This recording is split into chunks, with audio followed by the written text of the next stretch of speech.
Or, after my father died, my mother did not have time to grieve. She had two choices: break or survive. She chose survival. And that decision would shape the rest of my childhood. A few months after I was born, my mother made a decision that would change our lives forever. She could no longer stay in Lottenbeck. Every corner of the village reminded her of my father, the store they built together, the path they once walked, the memories that now felt like knives. Grief was everywhere. But grief was not the only enemy. War had turned Cambodia into a place where safety was an illusion. So my mother gathered what little strength she had left and left the village. She carried me in her arms. But she had to leave behind someone else. My sister, Maya. Only 3 years old. My mother believed Maya would be safer staying with my father's parents. They could give her stability. They could send her to school. They could give her something my mother could not promise: security. Still, knowing something is right does not make it easier.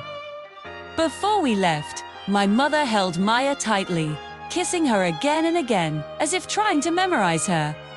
She did not know when she would see her daughter again. Imagine being a child watching your mother walk away with your baby sister, not understanding why you cannot go to det too. That moment would leave a quiet wound in all of us. My mother and I moved to Phnom Penh to live with her father, my grandfather. But the capital was no sanctuary. War had scarred everything. Schools were damaged. Homes were abandoned, businesses barely functioned. People whispered instead of talking. They were afraid to say who they were, where they came from, or what they had done before. Fear had become part of daily life. Still, my mother worked harder than anyone I have ever known. She had lost her husband. She had one daughter far away. And she had a baby depending on her for survival. She refused to give up. Whoa! My mother struggled to earn money. My grandfather stepped in to help raise me. He was a police officer working at the local jail. When I was old enough to walk, my mother would sometimes leave me there while she traveled. She had no choice. To feed us, she had to journey to Thailand to buy medicine and bring it back to sell.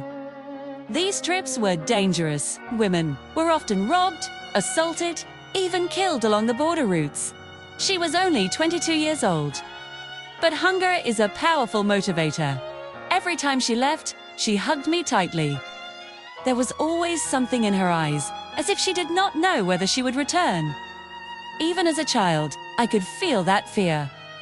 One day, after my mother left, I cried so hard I could barely breathe. My grandfather knew toys alone would not calm me. So he took me to a park. From scraps of cloth and wood, he made a colorful kite. He placed the string in my hands and said something I would never forget. "You are like this kite. The only difference is, no one can hold you back from reaching your highest potential." At the time, they were just words. But years later, they became a guiding truth in my life. My grandfather had a gift. He could create beauty from almost nothing. He made me toys from wood, mud, cement, anything he could find. Once, he carved me a small piggy bank. I filled it slowly with coins from doing chores. When it was full, I bought food at the market and gave some money to a monk. It was something I had seen my grandfather do often. Even when we had little, he believed there was always someone who had less. He taught me generosity is not about wealth. It is about heart. Whoa. One of my happiest memories is riding in the sidecar of his motorcycle. The wind rushed past us, making my eyes water and my heart race.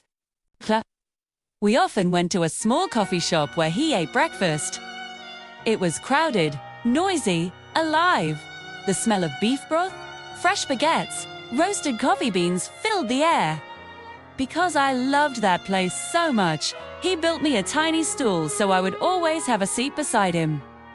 Those mornings were magic.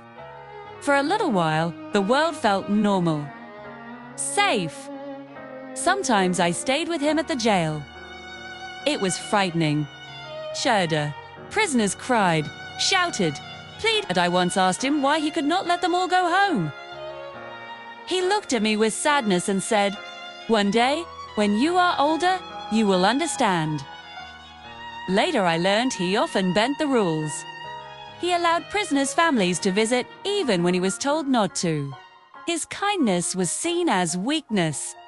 Eventually, he could not bear the suffering anymore.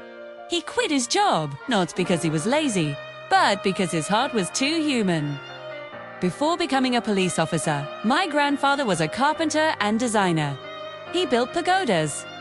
He once took me to Angkor Wat. While I played, he sat quietly sketching every detail of the temples. He believed precision mattered. He believed beauty mattered. Wizard. Without realizing it, he was teaching me discipline, patience, and appreciation for art. Lessons that would shape my future. Even someone as positive as my grandfather could not escape the weight of post-war Cambodia. People were broken. Families were separated. Hope felt distant. My mother still mourned my father. She still missed Maya, but knowing I was safe with my grandfather gave her the strength to keep going. Many children had lost their entire families. I was fortunate. I still had love. Those years were not easy. They were filled with fear, uncertainty, and constant change. But they were also filled with something powerful: guidance. My father gave me a legacy. My mother gave me survival. My grandfather gave me wisdom. Together, they were building the foundation of the person I would become. Sometimes life takes away the people you need the most, but sometimes it also sends others to carry you forward. If you have ever had to grow up faster than you should have, if someone stepped in and helped shape your life, this story is for you. Or, in the next episode, I will share the day I met someone I had only heard about in stories, my sister, and how that reunion changed everything. If this chapter touched your heart, stay with me. Because my journey was only getting harder. But it was also making me stronger. Thanks for listening.